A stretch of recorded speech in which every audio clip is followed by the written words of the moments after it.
Thank you all for tuning in. The following is a presentation of Bald Spots Productions. Be sure to like, comment, and share. Subscribe, follow, whatever it is you've got to do to kick that algorithm into gear and help us reach more people. Yes, it is I, your humble host, Bill Hatch the Third, coming to you live from the Palatial Home Studios of Bald Spots Productions here in the beautiful city of Malden, Missouri. Joining me today from two more than acceptable safe social distances are my guests, Cassie Brooks and Jeff Bernier. Did I say that right, Jeff? You're spot on. You did a great Awesome. job, Bill. Really good. How is everybody doing? I'm doing great. Hope you guys are. Yeah, doing fine. I'm still in the not in my office, so haven't gotten. Still need to do the drywall in there and get my new desk and all that kind of stuff, furnishing the office. But from the move, because I used to be in California, Southern California, now I'm in southeastern Missouri, and wonderful. Yeah. so I say the city of Malden, Missouri, but really it's more of a town. Depending on who you ask, there could be anywhere from 1,500 to 4,200 people living here. The census records say 1,500. The sign at the city limit says 4,200. So there's a pretty good range. Don't have a movie theater in town, so I'm not going to be able to see Sound of Freedom in town. I might have to make a special trip to Poplar Bluff to go and see that. But anyway, enough about me and my woes. Now on to you and your woes. No, the first question I usually ask to get things started is, who are you reading? And we'll start with Cassie. Cassie, who are you reading right now? Right now, I am reading a series of books by Kira. But Kira? Just Kira. Okay. Yep. She has several series out that deal with the stories of a family and a situation that goes on in South Africa with some of the African gods and goddesses over there, and I'm enjoying that series right now. She's on book 6. Okay, so an enjoyable series. Have there been any takeaways, great takeaways from the book so far, from the series so far, for you? I think I've been following her as she does a lot of her updates, and always to expect the unexpected, or I did not see that coming. Volume 1, 2, 3, 4, 5, and 6. Okay, great. And Jeff, who are you reading? Yeah, I am. I've been accused of having attention deficit problems. So I normally have like 3 or 4 books going at one time, and sometimes I actually finish them. But I think the two I'm working on right now that I think are relevant is in the mornings. I've been reading a book by a friend of mine, Dr. Alan Hunt. He wrote a very short fable called No Regrets. And he's got a workbook that goes along with it. So that's kind of in my morning, private time. I've been doing that. And then I've been really interested in the last year or so in some of the happiness literature. So I've been reading Dan Gilbert's book, Stumbling on Happiness, which is a pretty a book that was written many years ago, I think. But those are the two that I think I would throw out today. I mean, there's 2 or 3 others that are, in various stages of completion, but those are the two that come to mind as you asked the question this today. Yeah. Okay. No, that's understandable. I often get distracted myself. I too am on the ADD train, and I have to wake up in the morning and tell myself, okay, what's the one thing I'm going to do today? But Jeff, have you had any great takeaways from these books that you're reading right now? So Dr. Hunt's book, the No Regrets book, like I said, is a fable about as we, this lady had a dream, and she was at her funeral, and her son said some things at the funeral that disappointed her in the way that she wanted to live. So the whole book is her learning how to live the rest of her life, the fourth quarter in her case, with what she called the fourth quarter, with no regrets. And one of the messages that was new to me was to focus on a virtue in the fourth quarter. So that was one, kind of identify one positive virtue that you wanted to focus on. And then in Dan Gilbert's book, The Stumbling on Happiness, I'm struck by how poor we are at predicting what will make us happy in the future. And I've been talking about this a lot recently with clients, because the things that I thought would be important to me 20 years ago as I was building my own financial plan and forecasting what I think I'm going to want when I'm 60. And now that I'm 60, the things that I want and care about are quite different than I forecasted what I thought I would want. So that was just one in stumbling on happiness. Okay. Yeah, I like that. You mentioned virtues. I'm always reminded of a story I heard about Benjamin Franklin, that he decided one day that he wanted to work on all of his virtues, and so he wrote them down, and with a little chart, and 1 through 10 for each of these virtues, and so he could mark himself as he progressed with improving these in himself, and he came to a realization as he started getting close to his ultimate goal, and that once if he were to reach its perfect 10 in all of the virtues, the virtue of humility would be non-existent. And so he decided to stop and be satisfied with where he was. That's hilarious. Yeah. So when you get to be perfect, I guess being humble is a little difficult. Yeah. That's great. But no, that's great. Always good to hear who people are reading. Expose my listeners, viewers to more books, more authors, and and of course you guys, because you're actually on the show, and so we'll talk about your offerings as well. Cassie's Magic and Me series, and Jeff, your tandem growth, was it? Well, the name of the book is The Money and Meaning Journey. The Money and okay, and what is tandem growth then? Yeah, so Tandem Growth is my wealth management company. So I have a financial planning and investment management company, and so the book I wrote was really based on some experience I've had in the last 30 years or so, helping mid to late career professionals transition into their second act, if you will. So I wrote a book that kind of targets those people and try to combine ideas around meaning and purpose and what gives you joy, and how do we create the financial capacity to go do what we are called to do.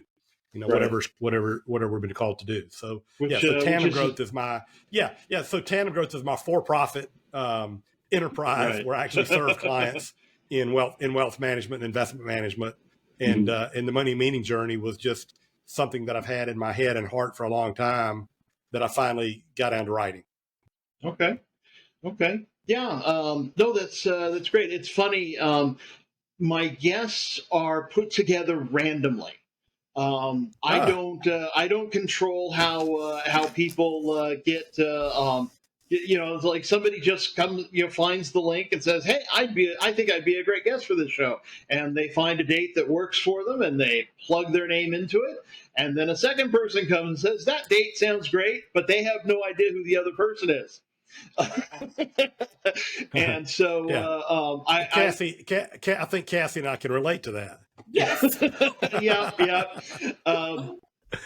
and there have been some interesting combinations. I think this is one of them.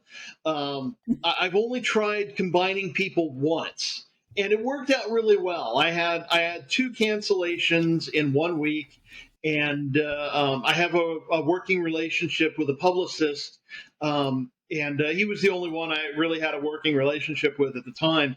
And so I said, hey, can you find me two people who will talk about the same thing? And he got me two political people, and it was so much fun. Everybody agreed to disagree agreeably, and so it was more of an academic argument than a let's get to fighting argument. And at all, but I really liked when we have seemingly strange combinations, because Jeff, you work in wealth management, and Cassie, you write children's books, and it doesn't seem like those things would go together. But as Jeff knows, and you just said, you want to find your joy in life, find what you're actually called to do, and in this life, and it sounds like Cassie is doing that. And so we can figure out why and how, and and really get going on stuff. Let's talk briefly about Cassie's books right now, the Magic and Me series. What can you tell me about it? Right now there is two books that are a part of it. One is called Sticks and Stones, and that one is about her. Actually, the whole series starts with conversations that I have with my son. I have an 8-year-old son, and these are conversations that I have with him. I have a biracial son, so we have a mixed family, and I'm a little bit outside of the box for family. I've got blue hair. I'm into some of the witchy aesthetic stuff, and I can actually relate to some of the money management because I have a day job too where I'm an accounting clerk, so I deal with the money side of it. I can understand some of that and probably benefit from having a further conversation about that. But my joy, my stuff that I enjoy doing is the children's stuff. And when my son came home from school one day, he's 8 years old. When I started it was just last year. He was 7. He was in second grade, and he just told me he was too much. And when I asked him to explain what he meant, he was just like sad and sighed at the table. And he has this thing where he is the tallest kid in the second grade. He's actually 4'9" and 130 pounds. So he's tall, he's husky, he's just about to enter second grade.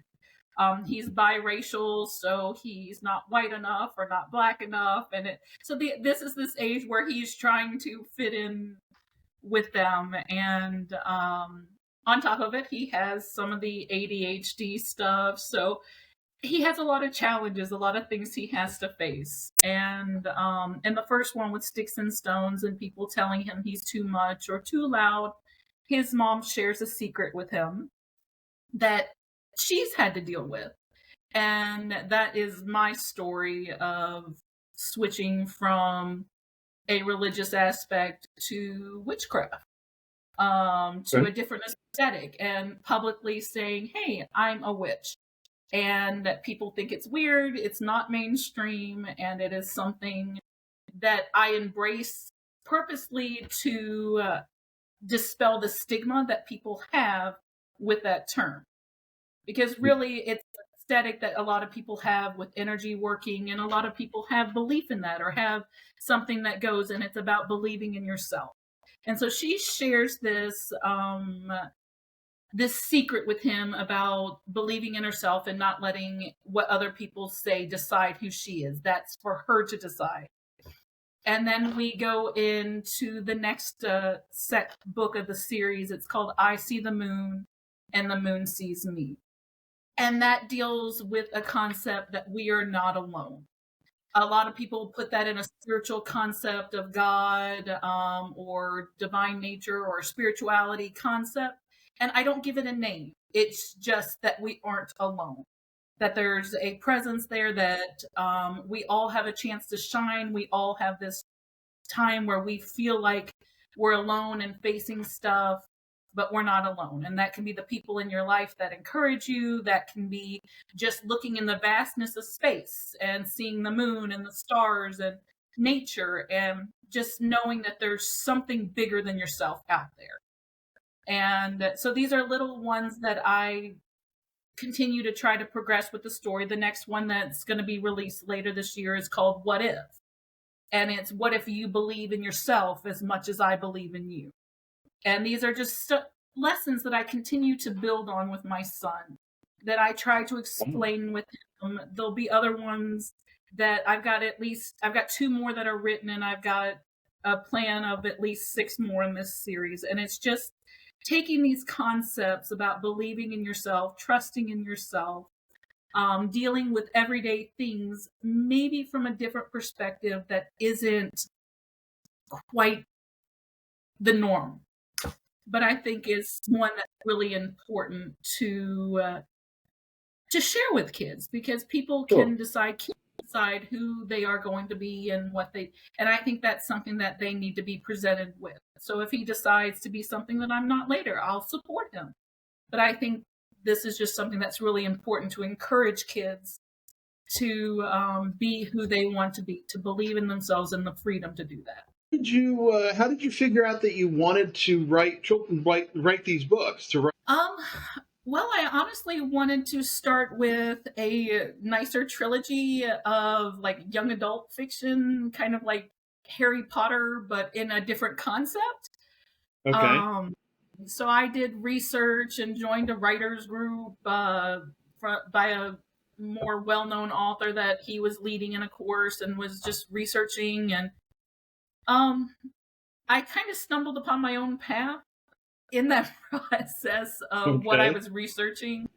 It literally changed my belief system, and what encouraged me and what empowered me. And there was kind of a shift in beliefs, consciousness, whatever you want to call it. There was just a shifting of mindsets for me that was outside of religious beliefs that I had grown up with. And I'm taking my son with me on this journey, because I was actually a assistant pastor of a church. So when I'm having kind of an evolution of thoughts, or a little bit of an expansion of them at least, he was raised in the church. And if I'm sharing this with him and it's different, I want to give him a balanced reason, because the first one was actually to share my story. It kind of came out of sharing his experience where he felt like he was too much and he was all alone, because he was literally made fun of with playing with sticks and stones. He's 7 and 8, and you're on the playground and he likes to play in the dirt and stick. I mean, that's just part of that age thing. Right. But it was a very personal story for me as well, in sharing this with my son and with other people, just to build their confidence in themselves. And I was doing the same for me. Okay. Yeah, it's interesting that you made the shift from a more traditional, I'm assuming a more traditional Christian background to Yes. to moving to where you are now. I've often wondered if my father hadn't been a pastor, a Christian pastor, would I now be a Christian? And would I be doing, because the other shows I do during the week are Bible based. We do a line by line, verse by verse study, and then we do a topical study that I do with my father now. Which now that he's retired, he really has the time to do those kinds of things. And so I'm really glad both to be able to do that and to have the recordings of my father for the one day in the far-flung future when I no longer have him here. I can always look back and have physical evidence. But I've often wondered if I wasn't raised in the church, what would my beliefs be now? Would I be a believing Christian, whose faith is important to him, or would I be something else? Or would I have no particular beliefs? Um, and so it's kind of interesting. My sister, her beliefs are slightly different because she married an Indian fellow, American born, Indian, and he has some very Hindu beliefs that he sticks to. And last I heard, they were going to a Universalist church, and also so a different kind of mindset on that there. But yeah. And Jeff, if you don't mind me asking, what beliefs, where your beliefs stand, or do Well, they? yeah, no, I'm a professed Jesus follower as well. Okay. I like you, I grew up in a small town in South Georgia. Mm. And Can't tell from the my accent at family, all. like, no, of course not. Yeah, most people don't confuse me with someone from Massachusetts or someplace. But at any rate, yeah. So I grew up in a small town, and our church community and our faith was important to my parents. Like many people, I drifted a bit in my young adult years, but always was grounded. And it's interesting. So I'm a Christian, and am active in a traditional church. But I think that my interpretation of this higher power, God, Allah, whatever you want to call this ultimate creator, is that maybe they don't, maybe the creator of the universe doesn't get quite so hung up on the language that we use and the titles that we use and how we describe it. I just think there's something divine in every one of us. And, Cassie might interpret it or call on it a different way than I. Doesn't make it any less valuable. I just know for me and what I believe is I believe God has a plan for my life, and that he sent Jesus to help me and save me. He did more than help me and give me an opportunity to to live both heaven today and heaven in the future by being connected to God. So that's my thing.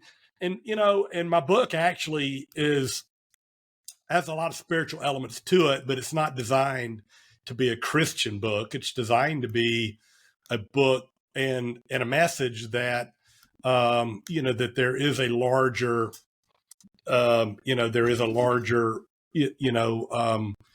purpose to our lives that was, this, like your son. I love your story about your son.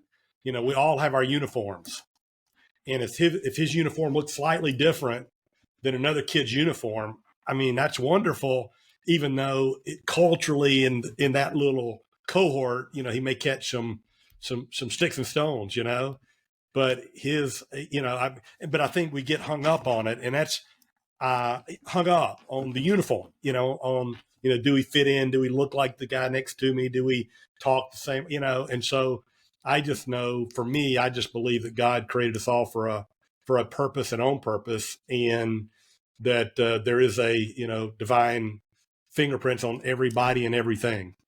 Yeah. So I know that's probably a longer answer than you wanted, but but anyway, That's fine. okay. Long answer. I'm like you. I'm a Christian. Can I add something to that? Of course. Sure. We're here to talk with each other. Okay. I think a part of this is I was raised Christian. It was so ingrained in me. I waited till marriage. And like I mentioned, I was even an assistant pastor for about 10 years. I'm 39 now. My expansion of thought is what I call it. I didn't deny any experience that I had in church. I think a lot of people see the term, and like I said, I purposely put on the title of witch because it gets people talking. It scares people. and I'm trying to open the door for that conversation. Yeah. I've started a nonprofit group called Hands of the Goddess. And I think a lot of people miss the fact that even different cultures, different religions, they put an aspect or an emphasis on that divine imprint, that divine something bigger than yourself is out there. There's usually some kind of good moral code that you kind of follow, where we want to be decent human beings, love each other, take care of each other, take care of the planet, however you want to look at it. And for me, just taking a title and having blue hair and putting something so out there really is to maybe have a change in conversation, that what people see as so dark and even evil, because I understand again where it comes from, that they actually, most people, most witches, most whatever aspect you want to call it, have a belief in the divine nature, whether they call it a god or a goddess, or they see it as just one divine spirit. There is that higher power for us that just compels us to do better, to continue helping each other, loving each other. And I mean, you have the bad side of all things in religion and crazy out there, but there is that general consensus that it is embracing each other and supporting one another. And for me, mine came when my niece had come out as being gay, and she was scared to tell me and what I would have thought about her, and then I would have judged her, because some traditional denominations don't fight that, but others are actively against it. And I think we miss the part where we're supposed to love one another and help each other. We're too busy judging their existence. And for her to actually have been scared to even share that with me, her truth, because she was afraid I would judge her or cast her out, or that was something that was really eye-opening for me. And then it just kind of opened and expanded a little bit more from there, but it actually embraces all of it. So I still get a lot of pushback from it, but it does open the conversations with people, because I'm not trying to change them. I'm just trying to encourage people and others to live their truths and be comfortable with who they are. Because ultimately, choosing to be who you are, being a good person, loving it, that is what helps set them up to be a successful human being, to be a good person, not somebody that you really have to worry about and take care of. And that's how I try to present it to my son, because if he decides he's going to be Christian, I'm not going to take that away from him or judge him any more than I hope somebody doesn't condemn me for having kind of stepped outside of it, but it's still part of my journey and a part of who I am. So yeah. One of the things that occurred to me as you were telling about your creativity in your books, your children's books, something we definitely have in common is that your writing is an extension of your life experience, which is unique to you. I mean, it's really unique to you, and your take on it is unique to you.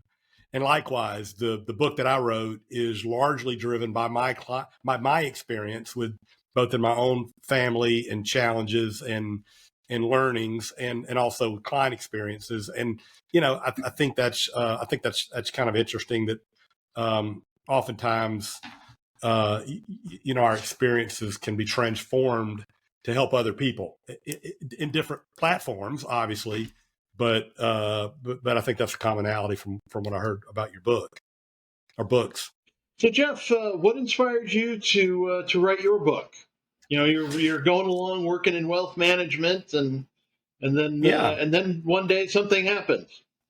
Yeah, well, it was a little bit more gradual than that over a 37-year period serving clients, but the early part of my career was like many people in the financial services industry, which is, you go get clients, you wear suits you can't afford, you drive cars you can't afford to try to create this image, and use fancy jargon and big words and try to impress people with how smart you are.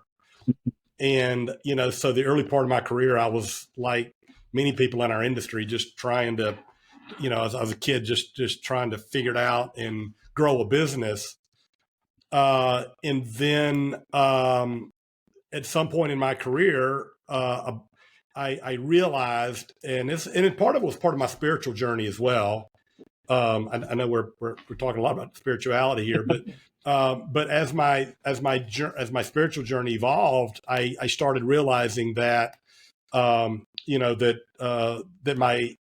my profession is a platform to serve people, but really, and so there's three things I love to talk to people about and learn about. One is just helping people understand what really drives their boat, right? What is their purpose and what brings them joy? And the second is I love research and reading about evidence-based investing. And the third thing is many people fail financially, not because of intellect, it's because of behavior. And so we make a series of behavioral mistakes with our money. So I'm passionate about talking and coaching people about that. But really what occurred to me, it really hit me when I turned 50. I reread a book that I read back when I was in my 30s. And when I read this book in my 30s, it did nothing for me. But when I read it when I turned 50, which was in 2013, by the way, it just nailed me. And the name of this book was Halftime. A guy named Bob Buford wrote a book called Halftime. And it speaks to this mid to late career professional, I guess, who's, going to the second half and really doesn't have a vision for what they want their life to be about. And so I read the book. I got really passionate about helping others flesh out a better act two, and how do we create the financial margin to do it. So I've been interested in this topic since 2013 and transformed the way we coach clients in Tandem Growth in my profession in 2013. And this book just kept bubbling up in me over time. And then and part of the motivation, I think, was all the way back in 2003. And I tell this story in the books. I'll tell it kind of quickly, but my dad, my mother and father, my mom was diagnosed with cancer. And I remember coming home after one of her surgeries early. And I mean, she suffered for 2 years and passed away. But early in the diagnosis, she had a major surgery that didn't go as well as we had planned. And at home that evening, I was with my dad, and he was upset, obviously. And he told me that day was one of the 3 worst days of his life. And he said the other 2 days was the day his mother had died, my grandmother. And I kind of related to that because I was pretty fearful for what was going on with my mom at that time. Oh. And he said the other worst day of his life was the day he retired. And so that had an impact on me that I said, look, if a day that's supposed to be joyful was one of the 3 worst days of his life, I wanted to try to figure out, or at least learn more about how to make that transition from working to not working a joyful experience and not a negative one. So anyway, so that's really it. And I love reading a lot of different things related to our industry and others. And so the book is my take on a lot of things, but I just pulled together a lot of ideas from people I've learned in 37 years advising clients and put it in a book. That the first third is about figuring out who you are, who your true self, who you really are. The middle part is a workshop that I used to do to help people figure out, what is their passion? What is their purpose? How do they create the margin to go pursue that passion? And then finally, what is the context? Where do you use these gifts in your last deck. And then the third part of the book is actually wealth management. So it's trying to put together, you know, the tax planning, the investment planning, and estate planning, and all that in the book. So long answer is it's kind of been bubbling up over a long period of time, but I've had a couple of big moments that encouraged me to go ahead and put it out there. Okay. Questions for both of you. Self-publishing or publishing house? Which way did you each go? I went the self-publishing route. Okay. I did submit my stories to probably 20, 30 different publishing houses. I did get interest in 3 of them. Right. But I didn't like what some of the responses were. You lose a lot of creative control, especially in a children's book. When you do this, I had no idea what I was doing when I first started. I went ahead and paid for the illustrations up front. I found an illustrator that I liked and got my story. I got stuff told the way I wanted it to be told. And for 2 of the publishers, one of them wanted to change what my son looked like. This features me and my son. And my son is a mixed race. They wanted to put a white child on the cover of it because it would sell better. I said, no, thank you. Another one, they thought it was a good story, but one of the lines in there has addressed me as a witch. She did not want me to share that as being the secret. So she wanted me to change part of the story, even if it was just one line. And I wasn't willing to change who I was for that, or change that part of the story because it was a personal story for me. Later, when I was trying to figure out some of the self-publishing world after deciding to continue with that same publisher came back to me and said it was okay to stay with the story, but I couldn't publicly say that I was a witch because it was against her belief system. I could call myself a metaphysician because Wayne Dyer is one of the biggest people that is an inspiration to me, and that term is acceptable for Christians, for people that might be a little bit into some of the New Age spirituality or a little bit of the energy concepts. Metaphysician is a very safe word, which is not. And she wasn't willing to take that as a brand. And I said, I couldn't do that either because it's part of who I am. It's part of what drives my message. Is to break these stigmas, to open the doors and have these conversations. And so I went the self-publishing route. Maybe I would have been more successful. I don't know, but I don't regret going that route because I get to stay true to who I am, to my message, and it gives me the creative control and licensings that I want to do. And it gives me the platforms to be able to speak out in where I have. And I don't know, even with the second one, I think I'm doing kind of good. It won an international children's award for the second book. So I don't know. Nice. Who knows? There might be some other cool concepts. That said, on controlling the story and the message, did you feel the need to use any kind of editors when you before you published your book? I found another author. I riffed a bunch of ideas with her and her experiences because she's had books traditionally published and she's had stuff that was self-published. And she's been more successful with the self-published as far as what she makes on it, because as a published author through a traditional publishing house, she's only made about 5%. Wow.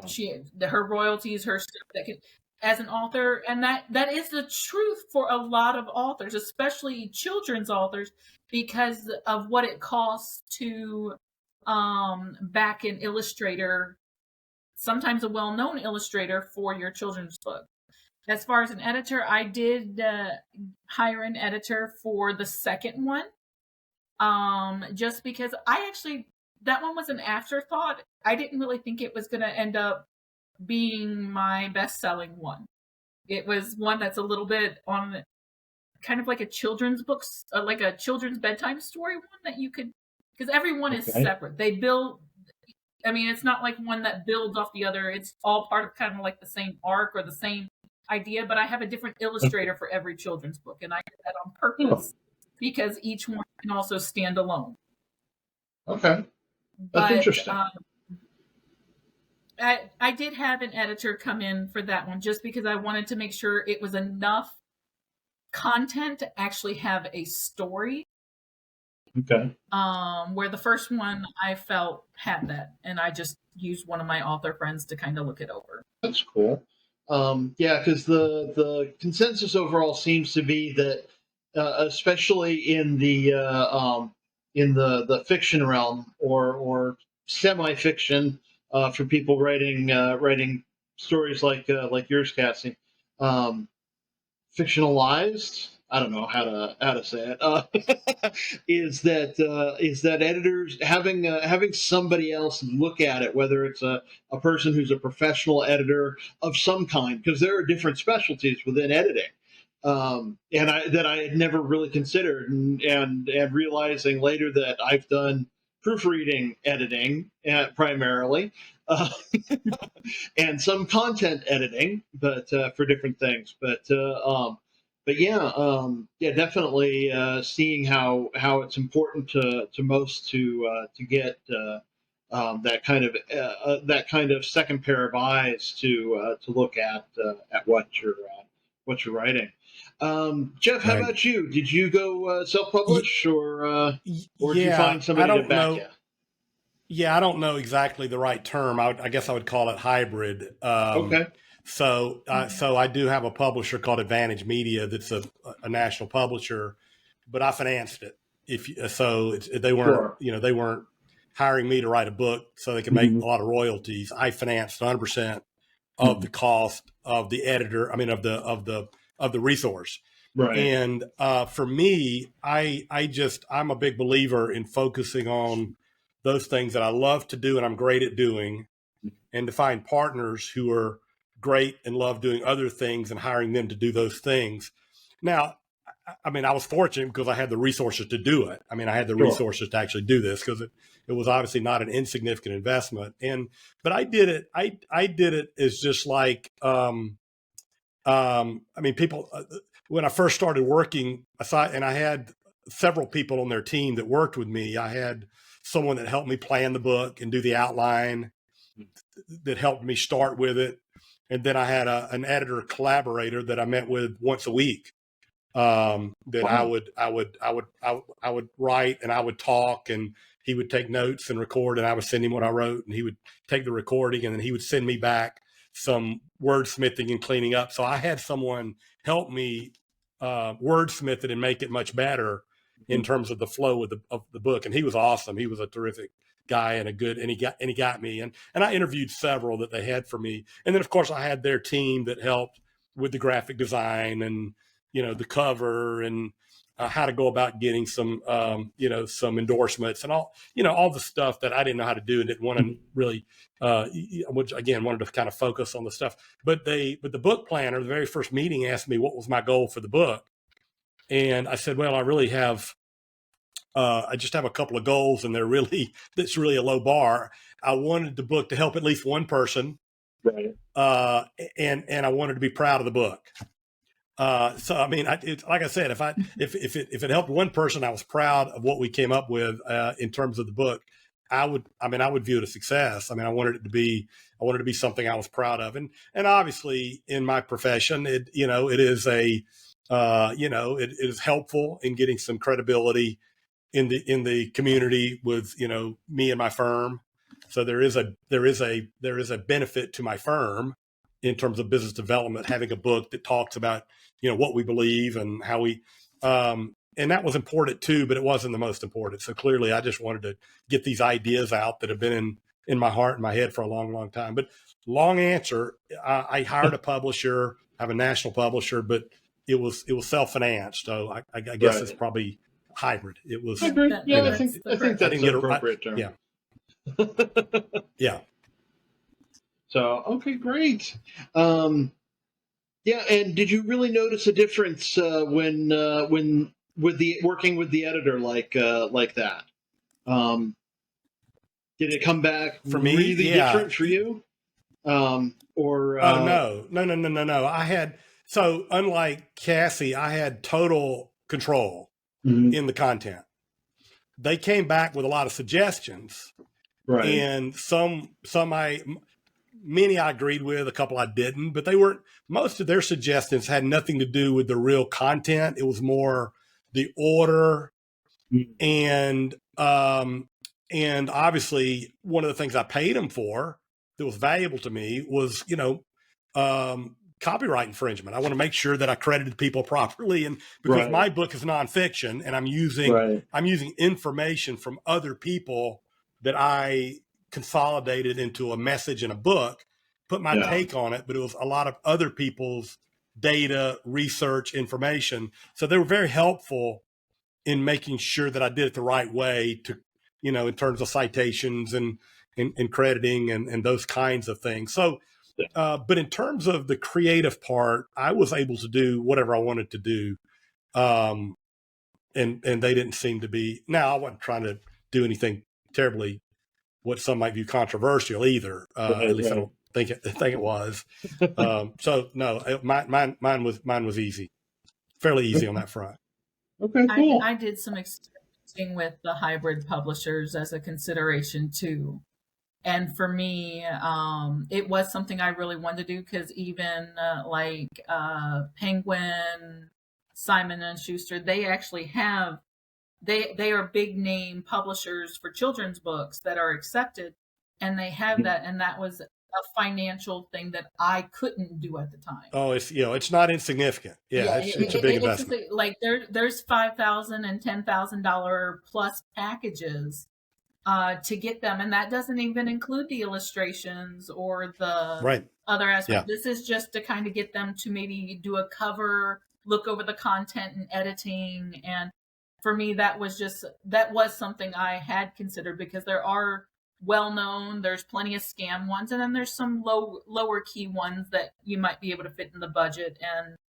And so what you did, I think, is really good, especially for all the feedback that you're going to get and do for your books. And because I did end up having to pay somebody to format my books and put them, because I'm not, that's not a specialty of mine. It's doing. I think I have another one in me. And I'm not sure how I'll do the next one. But we'll see. Okay. Yeah, that's something that I have noticed, is that people don't seem to write just one book. They've either already written a second one, or they've got a second one in them, or somewhere along the spectrum of that. And once you do that first one, that's what I'm trying to break through with, is that first one. And the problem, and I'll tell you the problem that I had with my book. I guess I said that the publisher had no constraints. They did have a constraint in terms of the, number of words, how many pages, the number of words, those kinds of things. Sure. And I think one of the things that I might have done that I'll do differently next time is I probably tried to cover too much with the limitation that I had in terms of the, how long the book, and I didn't want the book to be that long anyway. I wanted it to be an easy read. I wanted it to be very approachable, sure. But I crammed a lot of subject matter into one book, which I think is fine for this book. But I could probably take one portion of the book that has interest for me and make a book out of it, if that makes any sense. So I went really wide with a lot of stuff, and I went shallow with a lot of stuff, where maybe in the next one I'll go deeper with fewer things that I want to share. I think if there's a couple of good points, you could actually come out with a mini series and just For sure. Yeah. do some, like, if it's in your heart or desire to expand upon them, doing those short books that are anywhere from 60 to 90 pages. They're Right. shorter, and you can get people will read them faster, or on audiobooks they'll listen to them faster, or ebooks Right. or whatever, because a lot of times when they're wanting something short that they can read and skim through. So even having your master book, your main book, having these topics to go in deeper, you could get 1, 2, 3 extras out of it, Yeah. and that might even be something to consider in the self-publishing Right. aspect, because it just buy your own ISBN so you can put it on all platforms. Right. That's great advice. Speaking of platforms, where can people find your books? Cassie, do you have your own website, or is it on Amazon? Are they on Amazon? Where are they? Where can we find Magic and Me? The Magic and Me series is available worldwide on Amazon. Okay. I also have it in Barnes and Nobles, Walmart, local bookstores that are here. The main one for worldwide is Amazon. And if you Okay. want to order it for like bookstores, Ingram, is your friend for worldwide distribution. Okay, cool. I'll be sure to put a link to the book. I'll probably just put the link to the Amazon page for it in the description, so people can find it most easily. That seems to help most find the books they're looking for. How about you, Jeff? Where can we find? Wait a minute. Money meaning. Say the title of your book again. It's the money. Yeah, it's the Money and Meaning Journey, a guide to Okay. clarity, financial confidence, and joy. Yeah, the Money and Meaning Journey. Yeah, so you'll find it on Amazon and Barnes and Noble and all the normal online booksellers as well. It's available in hardback, Kindle, and audiobook. Oh wow. All three platforms. And Amazon obviously is the easiest thing to link to, probably. Yeah. I do have a separate website that's separate from my corporate website at Jeff Okay. Bernier Author. So JeffBernier in the word author.com. And Okay. there I've got some additional information about the book and speaking and a blog that I post up Cool. there, as well as some additional bonus material for those that buy the book. Okay. That they can get, because the middle part of the book, as I mentioned, is a workshop. Right. And so I wanted to create the workbook that I used to use in the workshop as a deliverable.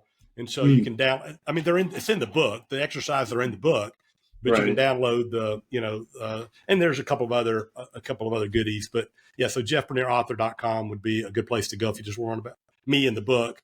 Okay. But the easiest place to get it would be Amazon and places like that. Okay. I'll be sure to put the link there in the description as well. So yeah, Awesome. so you can find Thank both you. of those. That'd be great. Let's see. We've had a pretty good show. I think